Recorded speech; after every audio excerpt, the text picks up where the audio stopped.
Hello guys, स्वागत है आज आपका मेरे न्यू वीडियो में। मैंने पिछला एक वीडियो बनाया था कि मोहित जी भाई साहब जो आरएसएस वर्ग में गए थे वो जा रहे हैं, वहाँ पे पता करके आएंगे। उनकी इच्छा थी कि मैं खुद देखना चाहता हूँ, देखे वहाँ पे क्या क्या होता है। तो वो आ चुके हैं, देखो आ रहे हैं वहाँ से। चलो अभी उनसे लाइव बात कराता हूँ मैं, और आपके जो भी डाउट थे वो पूछता हूँ। आपके मैंने बहुत लोगों के कमेंट थे कि देखिए मैं बताता हूँ उनके कमेंट कि वर्ग में जाने से पहले आपके मन में आरएसएस को लेकर कौन कौन से डाउट थे। उनने पूछेंगे कि कौन कौन से डाउट थे, उनका जुड़ने का, आरएसएस से जुड़ने का फैसला क्यों किया, और भी बहुत सबसे ज्यादा वर्ग में क्या सीखने को मिला। ऐसे करके मेरे पास कम से कम 10 से 14 क्वेश्चन है, वो मोहित जी भाई साहब से हम पूछेंगे। तो आगे हैं मोहित जी भाई साहब। हेलो भाई साहब। जय श्री राम। जय श्री राम। क्या कैसे लगा आपको? बैठो यहाँ पे। बताओ पूछिए क्या। कैसा का, कैसा क्या रहा आपका वर्ग?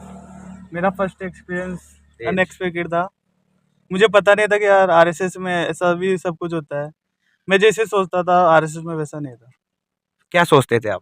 मैं सोचता था कि आरएसएस में बस ये धर्म की बातें करते हैं, जातिवाद करते हैं, लेकिन वहाँ पे ऐसा कुछ नहीं था। अच्छा आपको, वहाँ पे समानता का, हिंदुत्व का भाव था। अच्छा आपकी जाने की इच्छा कैसे हुई वहाँ पे? वैसे मेरी जाने की इच्छा तो नहीं थी, हम्म। लेकिन मैंने देखा कि चलो आरएसएस को इसी बहाने जान लेंगे, इसलिए मैं चला गया था। अच्छा देखो, मेरे पास मेरे ऑडियंस के बहुत सारे क्वेश्चन है, मैं आपसे पूछना चाहता हूँ। क्योंकि पूछिए। आप नए हैं तो एक बेहतर तरीके से समझा सकते हैं। मेरे लिए तो ये कह देते हैं कि ये तो आरएसएस के फील्ड में बोलता है, तो आप तो नए हैं तो आप ईमानदारी से उत्तर दीजिएगा। ठीक है। देखो पहला क्वेश्चन है, वर्ग में जाने से पहले आपके मन में आरएसएस को लेकर कौन कौन से डाउट थे, और उनमें से कौन से डाउट वर्ग के बाद क्लियर हो गए? वर्ग में जाने से पहले मेरे आरएसएस में बहुत सारे डाउट थे। जैसे कि आरएसएस बीजेपी फुल सपोर्ट करती है, हम्म। लेकिन मैं वहाँ पे गया तो वहाँ पे कोई पार्टी वार्टी का नाम नहीं। अच्छा। वो स्वयं सेवा भाव से कार्य करते हैं, उनको राजनीति से कुछ मतलब नहीं है। अच्छा। दूसरा मैंने देखा वहाँ पे जातिवाद होता है, लेकिन वहाँ बिल्कुल जातिवाद, वहाँ पे जाति का नाम ही नहीं लेते अच्छा किसी को आप भी। पहले सोचते थे कि जातिवाद होता है, लेकिन वहाँ पे नहीं होता। नहीं होता है। वहाँ पे किसी को भी आपको बुलाना है तो भाई साहब या जी लगा के बात करनी पड़ती है।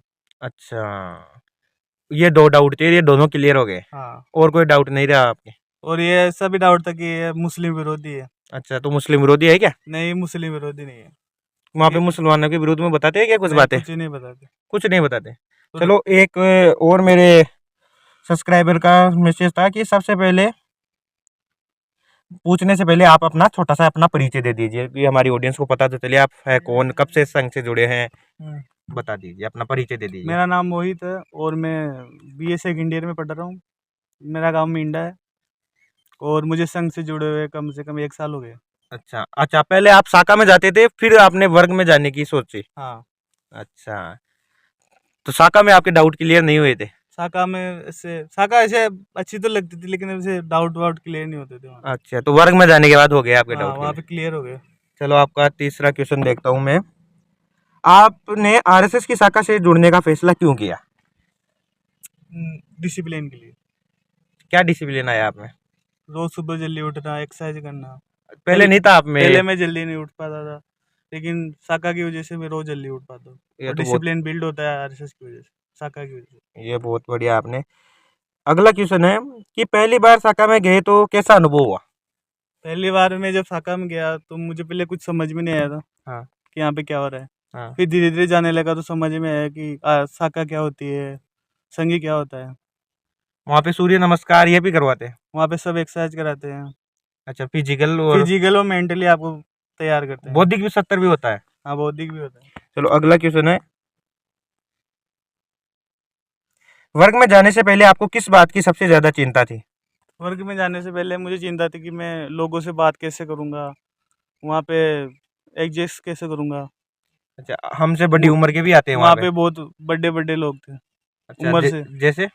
जैसे कोई एक एक बड़े भाई साहब थे, उनकी उम्र थी 65 साल। अच्छा वहाँ पे वो सबसे बड़े थे वो।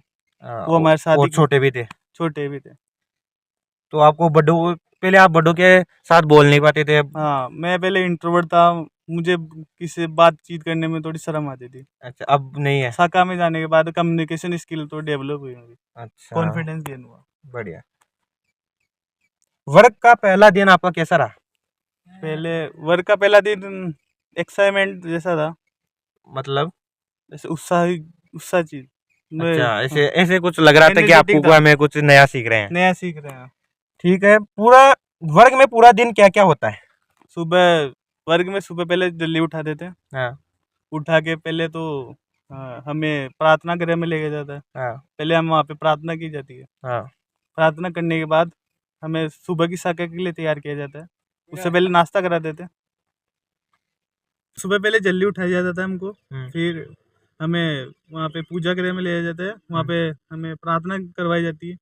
प्रार्थना करने के बाद में हमें जो सुबह की शाका होती है उसमें उसके लिए तैयार किया जाता है। वहाँ पे हमें पहले सुबह की शाका लगती है। फिर वहाँ पे खेल खिलाए जाते हैं। खेल खिलाने के बाद में है ना, फिर है ना ब्रेक होता है, जैसे नहाने धोने का। हाँ हाँ। और फिर बाद में नाश्ते का। नाश्ते करने के बाद में वहाँ पे थोड़ा बौद्धिक होता है। अच्छा, बौद्धिक सत्र में क्या होता है? बौद्धिक सत्र में हमें शाका के बारे में जानने के लिए मिलता है। अच्छा। शाका और क्या है, शाका में हम क्यों जोड़ सकते हैं। अच्छा। फिर शाम को फिर वो हमें शाका सिखाने के लिए भाई साहब वो करते हैं। बाद में दोपहर को 2 घंटे का रेस्ट होता है। दोपहर में? हाँ। अच्छा, फिर वो बाद में गर्मियों में? हाँ, हाँ। फिर बाद में 3 बजे वो बड़े भाई साहब मंडली बना देते हैं, अलग अलग हाँ। ग्रुप बना देते हैं। फिर उसमें जिस जिस मंडली में ग्रुप होते हैं वो भाई साहब उनको शाका के बारे में सिखाते हैं कि शाका कैसे लगाई जाती है। अच्छा, वो फिर शाम को फिर शाका होती है? शाम को शाका वो लग जाती शाम है। को रात का क्या सीन रहता है? शाम को शाका लगने के बाद में हमें ब्रेक दिया जाता है खाने का, जिसमें अलग अलग प्रकार के वो इंतजाम होते हैं।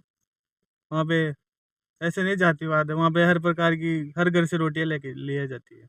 अच्छा, और रोटी लेने के बाद फिर एक बौद्धिक सत्र और होता है? हाँ, एक बौद्धिक सत्र होता है। उसमें सोने का टाइम क्या है? सोने का टाइम है 10 बजे। 10 बजे सब चले जाते हैं? हम्म। अच्छा, तो और अगला मेरा एक क्वेश्चन था, क्या वहाँ सिर्फ शारीरिक गतिविधियां होती है या बौद्धिक सत्र भी होते हैं? ये तो आपने बता ही दिया। वर्ग में आपको सबसे ज्यादा क्या सीखने को मिला? वर्ग में मुझे सीखने को मिला एक तो डिसिप्लिन, और एक संग संग में कैसे रहे, एकता और संगठन की शक्ति समझ में आई हाँ। आपको? अगला क्वेश्चन है,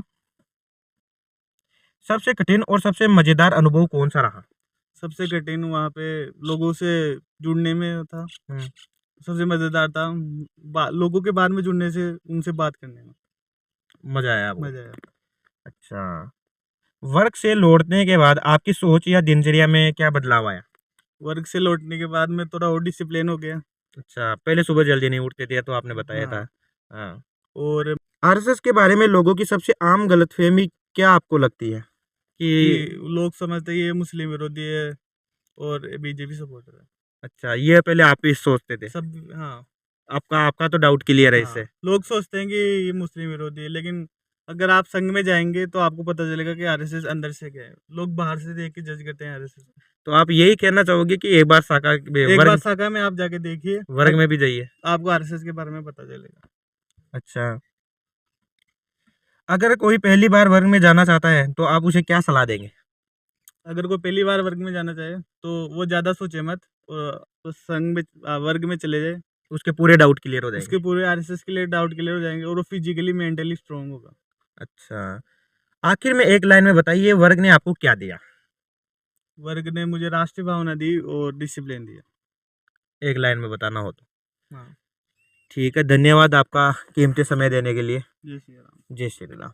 गाइस, मोज जी है जो पहले वर्ग में जाने से पहले ऐसे इंट्रोवर्ट थे, बोल नहीं पाते थे। मैं इनके पहले वाले वीडियो भी दिखा दूंगा आपको, ये जाने से पहले कैसे थे और कैसे बोल पाते थे, और आप आज देखा आपने कैसे बोल पा रहे हैं। और भी आपके कोई डाउट हो तो कमेंट सेक्शन में आप कमेंट जरूर कीजिए और अगले वीडियो में वो डाउट क्लियर कर दूंगा। जय श्री राम।